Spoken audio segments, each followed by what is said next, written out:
என்னை தாங்குகின்றது. உங்க கிருபைதான் என்னை நடத்துகின்றது.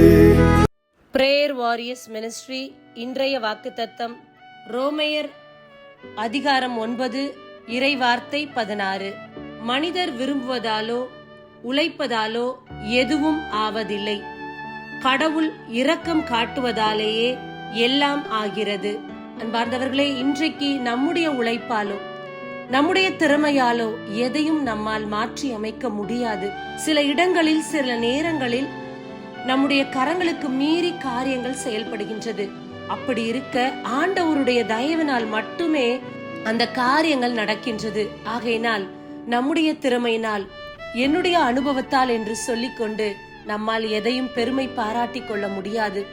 அதனதின் காலத்தில் அதனதின் காரியத்தை நேர்த்தியாய் செய்யக்கூடியவர் நம்மோடு இருப்பதால் தான் நம்முடைய வாழ்வில் எல்லா காரியங்களும் சரியாக இயங்கிக் கொண்டிருக்கின்றது.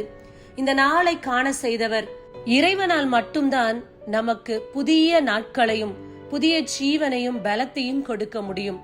அது நம்முடைய அறிவாலோ ஆற்றலாலோ செயல்படுத்த முடியாது. நம்முடைய உடலுக்கு ஒரு சுகவீனம் வந்துவிட்டால் நம் மாத்திரைகள் எடுத்துக்கொள்கிறோம், மருத்துவரை பார்க்கின்றோம். ஆனால் சுகம் என்ற ஒன்றை ஆண்டவருடைய இரக்கம் இருந்தால் மட்டும்தான் பெற்றுக்கொள்ள முடியும். அது நம்முடைய பலத்தாலோ அறிவாலோ பெற்றுக்கொள்ள முடியாது. ஆகையினால் இந்த உலகத்தில் நாம் வாழ்கின்ற வாழ்க்கையே ஆண்டவர் கொடுத்ததுதான்.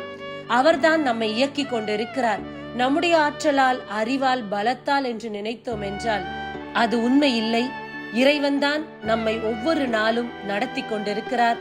அவருடைய இரக்கம்தான் நம்மை தாங்குகின்றது. ஆமேன். God bless you.